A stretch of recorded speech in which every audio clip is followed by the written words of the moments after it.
So we say every single day from Parshat that God, we were pained and we were hungry, a hunger, and God gave us the month to eat. And from this we're supposed to learn every single day. To teach us, we don't just live off bread. Anything that God gives us, we live off. But you see, the Torah says, so you see, there was a certain amount of pain and hunger involved with the man as well. So how can we just say that it was all dandy and everything? How do we understand the two things together? So behalotcha Zatzal wants to explain as follows. We know, right, from Pirkei Avot and other places, we say, what is the derech of Torah? Pat b'melech tochel, u'b'mayim b'meshura tishte, v'al aretz tishan, l'chayitza techye, u'b'torah ata ameh. Right, the Torah says if you want to strive in Torah, you want to grow in Torah, eat bread with little salt, drink only water, sleep on the floor, live a life of pain, and toil in the Torah. And if you do this, ashrecha v'tovlach. It's praiseworthy and it's good for you. Ashrecha b'olam hazeh v'tovlach l'olam haba. It's good for you in this world and the next world. How is it good for me in this world if I'm sitting there eating with nothing to eat? How do we understand this? More than that. behalotcha says, if you know this is the path, right? This whole world is the path to the next world, and this is the glorious path to the king, right? Now, if you went to England and you see that the special road, the street, it's an extra double wide street, the street that is used for fancy occasions, right? A road going up to a palace, a road going up to the king is usually a nice, big, beautiful road. Everything nice and beautiful. Everything grand. It wouldn't be a road covered in thorns and thistles and being dirty and disgusting and backward. It wouldn't go that way. So how do we understand that this is the way of life? That sounds like it's a horrible road. It doesn't sound too amazing. So what do we need to learn from here? We need to learn from it, obviously, that we don't actually see what we're supposed to be seeing. Meaning,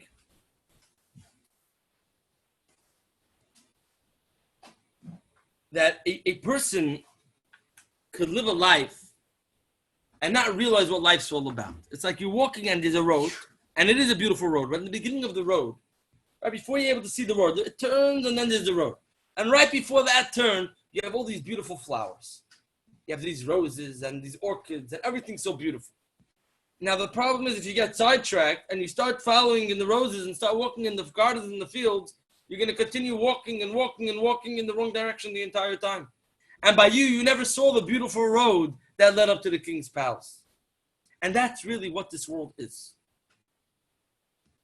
There's a road which leads us to the Torah, which leads us to the next world. As we say, this world is only a whole way to the next world. And there's a beautiful road on this, with the Torah and everything going according to the mitzvot. But we get sidetracked by the beautiful flowers. And we see this flower and that flower and that flower, and we start going all the way in the wrong direction. And as the Vilna Gaon says, taivot in this world, things that we want in this world is like salt in a cup of water. What happens when you have salty water? You drink a little, for a second you're refreshed, and then you're even more thirsty. And you need to drink more, and you need to drink more, and you need to drink more. You're never happy. You're never satiated. You're never full. You always have to drink more and more and more and more and more. That's the same exact thing, taivot of this world. What did that Safsuf want? What did these people want, the people that were the rabble that were complaining? What did they want? What was their claim? So the Kerem Atzi brings down that the claim, it says, V'hutavu ta'ava, they wanted a ta'ava. What does that mean? They wanted, it says, they wanted to mate arayot. They wanted to be able to be with whatever woman they wanted to be, whatever people they wanted to be with. How are they going to get the rest of the Jews to agree with them? The Safsuf was the Eruv Rav. They were not the regular Jews. They were the group of the aristocratic Egyptians that joined themselves to the Jews when we left Egypt. The rest of the Jews weren't going to listen to them. So they came up with a, as we say, a shtickle Torah, as we say in Arabic. They came up with a whole amazing way to say it. They turned to the Jews and they said, Jews, come on. The Torah gives you, you're rewarded if you don't do sins. Now, when we were in the Midbar, we didn't want to do sins. You were surrounded by the clouds of glory. You didn't have to work all day and night. Your clothing grew with you. Everything was cleaned by the clouds. Your food came dropping down by your door. Who wanted to do a sin? Nobody. So the Erev Rav told them, you guys aren't going to gain anything in this world if you don't have a want to do a sin. You have to want to do a sin and overcome. More than that, he said. They turned to the Jews and they said, you know all these miracles? After you guys die, God is going to go with a piece of paper and he's going to say, ooh, I support you with all the miracles. You don't get any reward.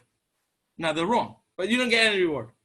He said, you guys should really want to live in this world, not live in such a high level.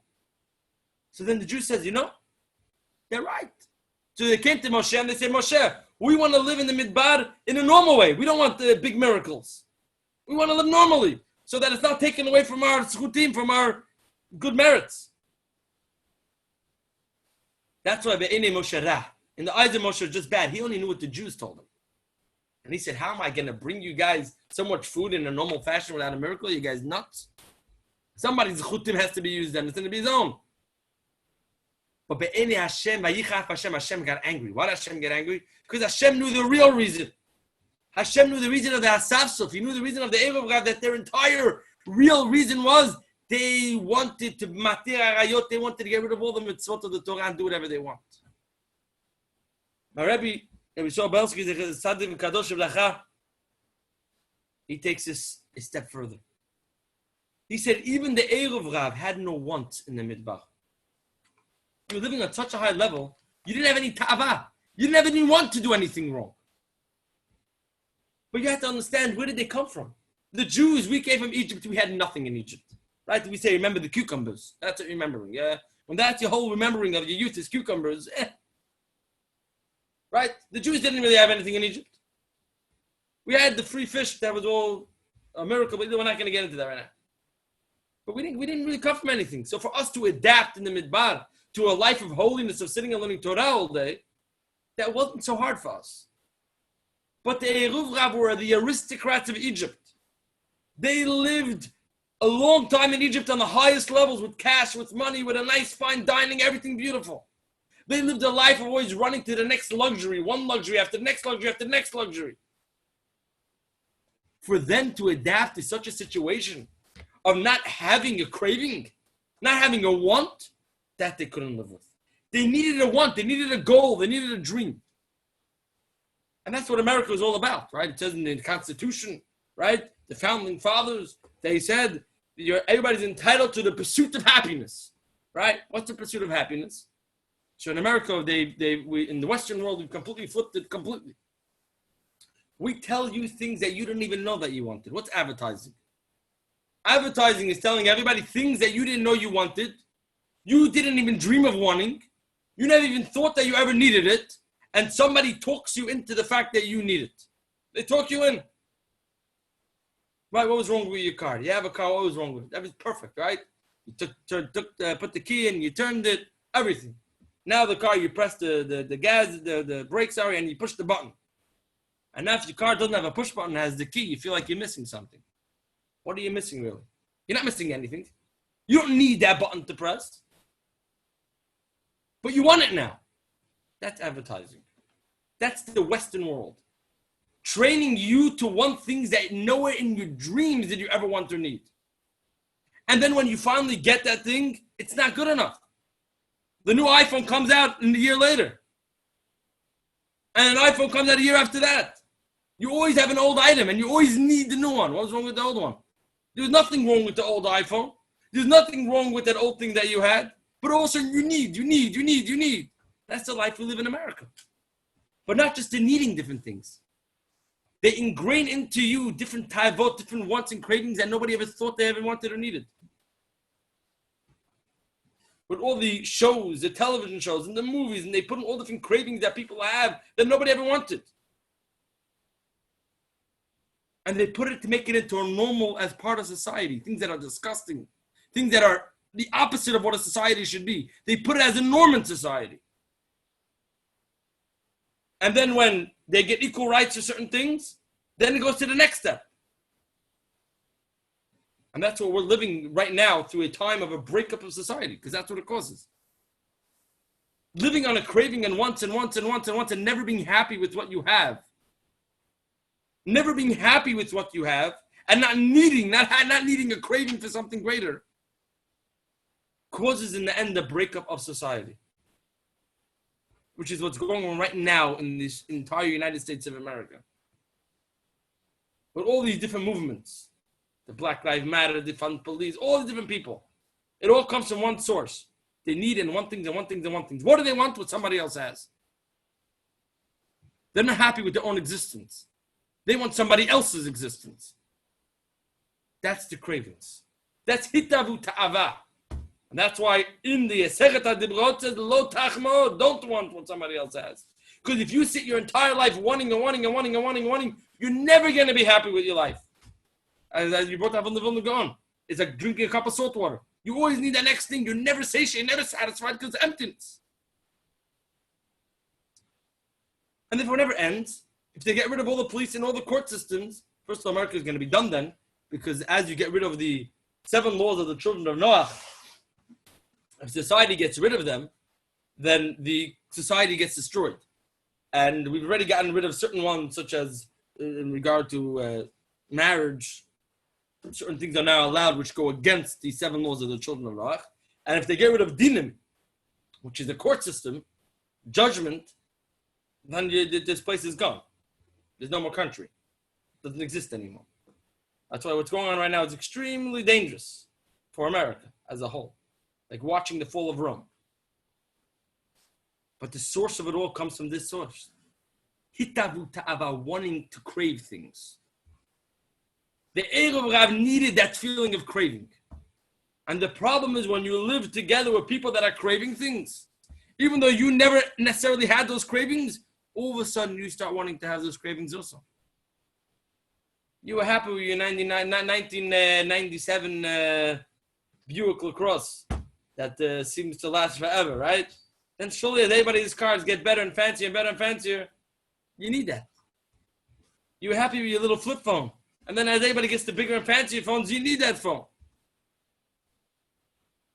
Why? Because you're living together with people that are doing that. And Rabbi Zatzal brings down there was a company that was very into, it was a business that was very into success.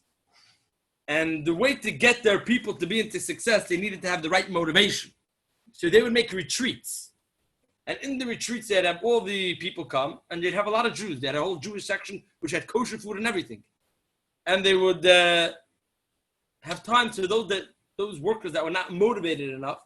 They would have these classes in which a speaker would get up and say, I just bought a $600,000 yacht, and this is what it looks like, and this is how strong it is, and this is what you could have if you work hard enough, etc., to try to build up their dream.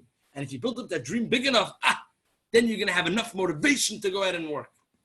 And the older Jewish workers over there, who already drank into the Kool-Aid, they didn't like it when the ultra-religious were there, because a lot of ultra-religious guys have no interest in a boat, right? But so therefore they would try to shut them up a little bit. But once you're living together, it affects them also. What do you think? It affects everybody. And that's what happened in the Midbar. The Erev Rav needed a craving, so they made up an excuse.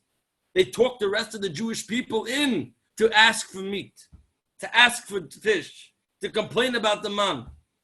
How? By telling them a religious reason. Because you want to have a ta'ava so that you could defeat Yetzirah, etc. That's why Moshe Rabbeinu only saw the religious reason and he thought it was bad. But God knew the real reason. And that's why Yicharaf Hashem.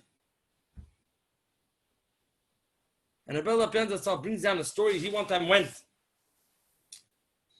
to collect in a certain city, and he went to a certain rich guy, and outside the rich guy's house, there was a line of people waiting to collect chovot. Right? Everybody heard that this guy's business had gone tanked. And since his business tanked, they were over there with everybody has a line of credit, right? You have all the bankers. Everybody has a line of credit in the bank, right? But the second everybody hears he went bankrupt, all that credit is withdrawn. And everybody's coming pay up. And Abel comes to his house, and he sees on the table is still wine. He says, if you don't have any money, what are you drinking wine for? Fancy wines. He says, because I already got so used to drinking wine. By me, it's like water. That's what happens. You get your craving, it's like water. You live on a higher lifestyle than the next thing. That's the Derech HaMelech. The way of the king in this world is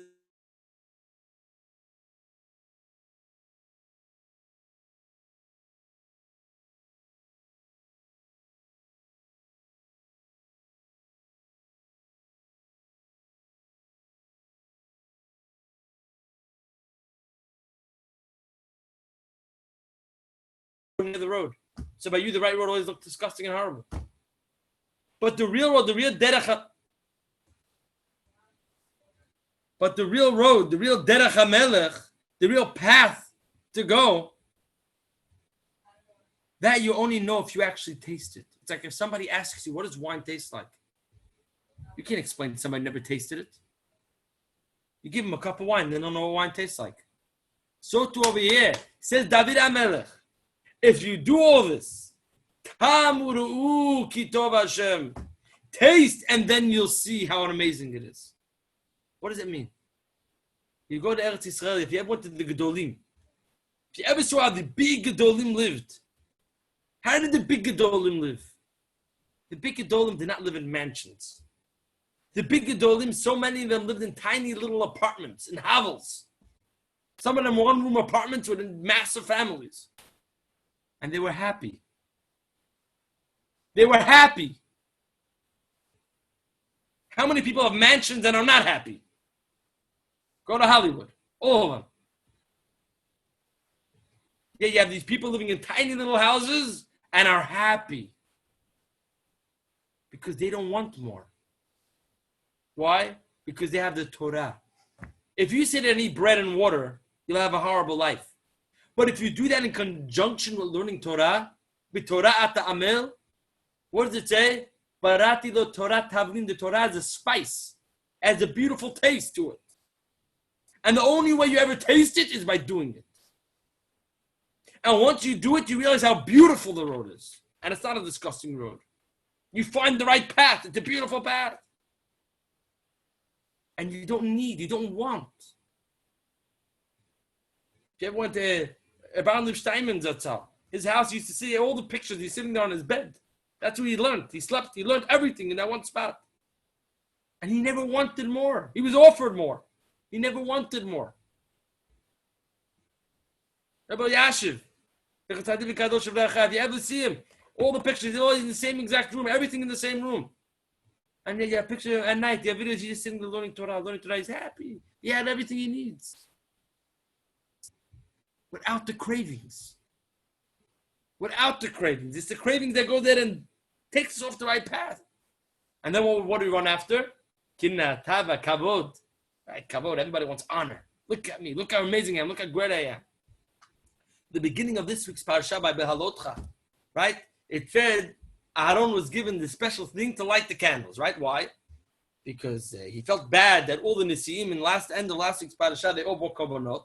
And Aaron was not given a korban to bring. So instead, what was he given? Lighting the menorah. And Hashem said that's greater than theirs. Why is his lighting the menorah greater than theirs? Yaakov Galinsky, one time told Reb Shach the following answer. And Reb Shach held with this answer because he also held that was the answer. And he says, what was the answer? The answer is because this actually might have been Reb Shach's answer, not Reb Yaakov. Reb Yaakov, that's how he brings it down. The answer was because by the korbanot, everybody saw it. It was done out in the open. Everybody saw the korbanot being brought by the Nisiim. And there was a kavod, there was an honor attached to it. Aharon HaKohen's lighting the menorah, nobody saw. Nobody was allowed in the Heichal, besides Kohanim. Nobody saw him lighting the menorah. There was no honor involved with it. You know what honor does? The Gemara brings down a story, the Gemara brings down a story where Rabbi Chanina ben Tardian went to Rabbi Yossi ben Kisma when Rabbi Yossi ben Kisma was sick. And Rabbi Chanina ben Tardian was, at that time, the Romans had decreed that you're not allowed to learn Torah. And he was getting together everybody in public squares and learning Torah with them. And Rabbi Yossi ben Kisma asked Rabbi Chanina ben Tardian, what are you doing? I hear you gathering people and you're sitting and learning with them Torah. And Rabbi Chanina ben Tardian says, Min Hashemayim irachmeyo, God, God should have compassion on me. He says, it says that Yossi to him, I asked you a question. You're telling me God should have compassion on you? I worry and I fear that you might be killed with your Sefer Torah, which is what happened. Then Rabbi Chanina turns to Rabbi Yossi and he says, am I going to have Olam Haba? So Rabbi Yossi says, tell me, what action have you done to merit Olam Haba? So he answers back, I one time had money. I one time had money from Purim that got mixed with other tzedakah money. And I gave it all to the anim. I gave everything to the poor people. Everything to the poor people. So Rabbi Yossi answered back, in that case, I should have the same Olam Haba that you're going to have. Chanina didn't mention all the learning of Torah that he was doing in public. Didn't mention any of that. None of that was counted. What was the one thing? That when he had money in his own possession, and money of Purim, got money mixed together with tzedakah money, and he gave it all to the aniyim and kept it all. That, yeah. Why? Because that was done silently. It was done hidden. Without the fanfare. Without any cover. Without anybody knowing. The Hafetz Chaim.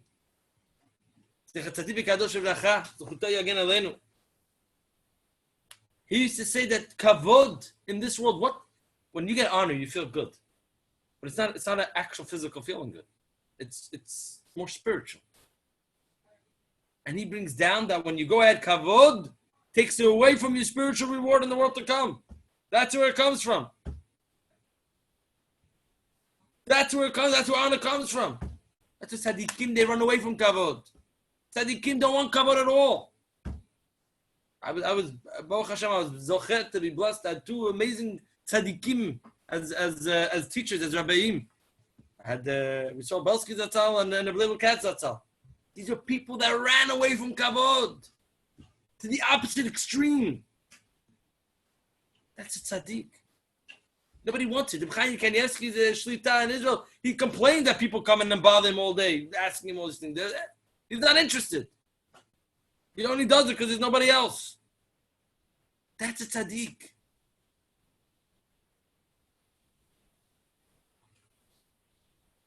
That's a tzaddik. Now it says the Torah was given to who? Only specifically to the Uchli Man, to the people who ate the man. Now the reason that we always say, the reason why it was given to the people who ate the man is because when they were sitting there in the desert, like we said earlier, all they did the entire time was learn Torah. They were on such a high level. Every day they had what to eat that day, and they had nothing for the next day. What does that mean? They had complete emunah on God. Emunah, the full emunah. It's really emunah pshutit. It's simple emunah. But either way, they have pure emunah on God. Not worrying about tomorrow. I have what I need. God is going to give me. I sit and learn Torah. That's what we always understand. Earlier Zatzal brings down. He brings down that reason, but he brings down from Mechilta. The Mechilta says the reason exactly opposite. The Mechilta brings down that because all we got every single day was food for that day, what wound up happening? If you have food only for that day, and you have nothing left at the end of the day, and there's no food left in the house, and you have all those kids in the house, and they're all staring at Abba, they're all staring at Daddy, and they're saying, what are we going to eat tomorrow? I don't know. I hope money's going to come again from God. I don't know. What does that cause? That causes a connection to God that you can't get otherwise. That da'agah, that worrying, gives you such a connection to God. Because you understand, I need the food tomorrow. And I'm in a desert that has nothing. Right? God says, you guys followed me into the desert, where there was nothing in the desert growing. Nothing. If God don't give it, there ain't going to be nothing to eat. So what are we left to do? To pray to God. That's all we have to pray to God. What takes away our worry? We tell God our problems. We take the worry and we turn it into an attachment to God and we put away the worry. And that's why we were zochet. Those people who ate the man were zochet to receive the Torah. And that's like we mentioned from the Mabit. What's so special about Eretz Yisrael from all the other lands? So we brought down from the Mabit, I believe it was on Shavuot. I think we brought it down. I don't remember exactly when. The Mabit in Beit Elokim says, which is special about Israel and all the other lands, you don't need the rain, right? In Israel, they're always worried about rain, right? A place like Egypt didn't need rain. The water came up from the Nile, right? All the other nations of the world, all the other countries of the world decide in the beginning of the year, the rain, and that's it. It's given over to the Tsar, to the minister, the administering angel in charge of that country, whatever is supposed to be for that country, and he does whatever God tells him to do. But Eretz Yisrael, the land of Israel, has no other side. There's nothing between God and that land. The Jewish people have nothing between God and us. Therefore, Eretz Yisrael is the land of mountains and of valleys. And it needs rain. Top of a mountain, you don't have rain. There's no water up there. And valleys can get flooded from the rain. So God, every single day, if you need rain, don't need rain, you pray. You pray for rain. That's why so much of our prayer is rain. You have to pray for rain in Eretz Yisrael every single day. And every single day, God judges what he's going to do for Eretz Yisrael. Every single day. That's what the Mabit says. And that's what the Mabit says. What's our prayer to God? We mentioned this once in one of the shiurim during the week. What's our prayer to God? We understand in our tefillah of Amidah, we understand that I can't do anything. And everything's only from God. That's what you're praying to God. He's saying, God, you are the Almighty, you are the All-Powerful. I can't do anything. Therefore, I'm turning to you, God, and I'm telling you, these are the things that I need. I'm letting it be known to you. And I'm telling you, I can't do anything about it. Only you could do about it. And that's it. That's what tefillah is all about. That's a connection between us and God. Like the story we brought down. I think we said this story. I'm not sure if we said it in the Bet Knesset or not. From the Kacha Marketab, brings that from the Megala Amukot. The Megala Amukim, he was a rabbi of the city, he decided he's going to leave the city. And then by the end of the month, he said, you know what? I'm not going to leave the city. So they asked him, Rabbi, why did you decide to leave the city to begin with? And why did you change your mind at the end and decide you're staying? He said, the reason why I decided to leave, I'm not going to tell you. But the reason why I decided to stay, let me tell you. He said, a din Torah came to me. And what was the din Torah? There was a businessman, a rich man, and a Talmud Chacham. And they both came to me. And what happened was the businessman had seen the Talmud Chacham was selling bread. He was a baker. Wasn't really a baker, but he would make bread in his house and he would sell it in the marketplace. And he would make a few pennies and he was poor like nobody's business. Poor. And he was a massive Talmud Chacham. So the rich guy came over to him and says, Slicha, let's make a deal. I'll support you fully. You won't have to stand in the marketplace selling your bread. I'll support you. You just have to go sit on Torah. A few days later, the Talmud Chacham tells the rich guy, I don't want your money anymore. And he goes back to selling his bread in the marketplace. And they came to Din Torah. The rich guy says, this Talmud Chacham shouldn't be selling the bread. I want to support him. And what did the Talmud Chacham answer? He answered back, you don't understand, he said, I would love to sit in the Torah all day. But when I'm baking my bread, you know what goes into it? I get the wheat. And then I have to grind it up into flour. You know how many things could go wrong when I make the flour? It could be warm, it could be buggy, it could be this, it could be that. So many issues. So we pray to God, please make that the flour comes out good. And then when I go ahead and I mix together with the yeast and all that, I pray to God that it should rise right. You know how many people, they make chalot and it doesn't rise and it's hard like a brick, right? We pray to God that it should rise right. Especially back then when they didn't have the fancy, yeast that we have today. Right? To make yeast back then, the sourdough yeast was a much bigger process. And then when we go ahead and we bake it, it's again praying to God, please make that it comes out beautiful. And every day there was all these prayers to him and his entire family. You say, you know the closeness that I got to God from that? And now when I know that you're going to support me with all my money and I just sit in the Torah, I don't have that connection to God as much anymore. She said, I'd rather keep that connection. You hear the Megala Mukot says, such a din Torah. One guy wanting to support the other guy's learning Torah. The other guy saying, no, I need to pray. I need to have it so that my prayer is better. That's such a time I'm going to stay the rabbi. But that's really the derech. That's the derech that in this week's Parshat we're trying to bring forth. The Asaf Suf wanted the cravings of this world to have as much as possible. to have which is an empty life, which will never be happy. The true happiness is means what? I'm happy with what I have. I'm happy with what God gives me. But it only works. It only works if you do it together with learning Torah. Without Torah, it's just suffering in life. It's a suffer. But with Torah, Torah is a talon, it's a spice. It turns out that it's not a suffer. You realize I don't need any of this. I'm happy with what I have. It's not that I'm poor and I want to be a rich guy. I'm happy being what I am. That's the lesson of the Asaf. That's the lesson we have to learn from this particular parsha in the Torah. And what did that bring out? It brings out a certain love. There's a love for the Torah that you only get, as we said from David HaMelech, Tamu Re'u Tov. The only way is by putting yourself into the Torah and learning, you see the beauty, how great it is. We can end off with the story. The story, there was a rabbi, a Gruzi rabbi, yeah? Gruzini, yeah? Before he was a rabbi, when he went to go learn in Radin. The story is brought on the Kachab Makata. And he went to go learn in Yeshiva in Radin, and the Yeshiva will end, I believe, 10 to 1 at night.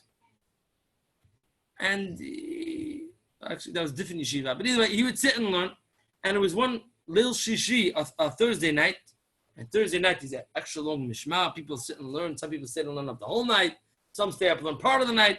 He sat and he was up sitting and learning in Yeshiva until 3 o'clock in the morning. And then at 3 in the morning, he decided he wants to go to sleep. He shut the Gemara and he's heading to go where he's going to go sleep. Which we'll say in a minute where it was. He's walking in the street. And it was a cold winter with high snow, snowing. And there's high snows. It was freezing cold. And he's walking back. And he sees there's a person standing, running back and forth, staring at the sky. Back and forth. And he got a little afraid, 3 o'clock in the morning. Who knows who it is? Might be an activist. Who knows? He's worried about himself. But as he gets closer and closer, he realizes it's the Chafetz Chaim. 3 o'clock in the morning, the Chafetz Chaim is running back and forth, staring up at the sky. The Chafetz Chaim sees him and says, "What are you still doing up? You have to go to sleep in order to learn Torah tomorrow." He said, Go to sleep. Go to your dirah. So he goes to his dirah. Where did he sleep? He stayed by the Chafetz Chaim's sister's house. So he goes to sleep. The next morning when he gets up, he asks his host, right, the Chafetz Chaim's brother-in-law, the Chafetz Chaim's sister. He asks them, I saw the Chafetz Chaim last night, 3 o'clock in the morning, running around staring at the sky. They answered back, this is not the first night. It's been that way the past 3 nights. It's been snowing and he's trying to find the moon to say Kiddush Levana. No. That's a love for Torah and mitzvot. That's a love for a mitzvah. The love for a mitzvah is, I am going to say Kiddush Levana. I don't care. I'm going to search for it. It's not a burden for me. It's not, I'm patur. A person can say, I'm patur. I'm not chayav. It's freezing cold outside. It's cloudy. I'm patur from the mitzvah. Mitzvah is patur. No. I want to do the mitzvah. It's a beautiful mitzvah. I want to do it. And that's where the test is. After Mashiach comes. And it says all the nations of the world are going to say, we also want. And God's going to give them all a mitzvah to keep, everybody. And what's that mitzvah going to be? The sukkah. And he's going to take out the burning out sun. And the Jews are going to leave and the Goyim are going to leave, but they're going to leave differently. The Jew leaves all sad. He's not happy to eat in his house. He wants to sit and eat in the sukkah. When he gets to eat in the sukkah, he's happy. Even if it's a little hot. The guy, the non-Jew, it says he's going to kick the sukkah and say, who needs this craziness? And he's going to go into his house. It's how you do it. It's how you react also, as you see. But that's the connection that we have to the Torah. That's what we have to realize. We have to realize what the correct derech of this world is. It's not to say you have to cut yourself off from the world. No, you live in a world, you live in a society, you have to have things to live a normal life. A person has to be at a very high level to completely divorce himself from this world. Right? Only Moshe Rabbeinu put his tent out separate from everybody, like we have in the Parshat. But regular people, you're a regular person. Don't consider yourself as a massive tzaddik for this. Don't say I'm going to sit with my bread and my water. No. Sit and learn the Torah. Put yourself in the Torah and the mitzvot. And after that, you realize that you don't need everything. That's what it is.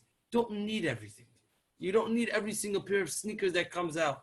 You don't need the brand new Jordans. You don't need all this. Every advertisement, you don't need what's on that advertisement. And that's when a person thinks about it, a majority of our lives of things is not things that we need. It's things that we want. And we have to realize not everything that we want is very always advisable to want it. Because most of the time, once we get it, we need the next model. We need the new iPhone the next year. We need an upgrade. Never happy with what we have. What the true derech is to be happy with what you have and to live without the cravings. Lo tachmod, as it says. Don't want what everybody has. Don't have the kinah of what everybody has. Live in your own bubble, as they say. They tell people, don't live in your own bubble. No, live in your own bubble. You don't need what everybody else has. And if you live such a way, you'll be a happy life. Where we will be zochet to have happy lives. Lives of simcha. Lives of Torah and mitzvot. And to be zochet to see all the yeshuot and the biat go tzedek mehera b'yameinu.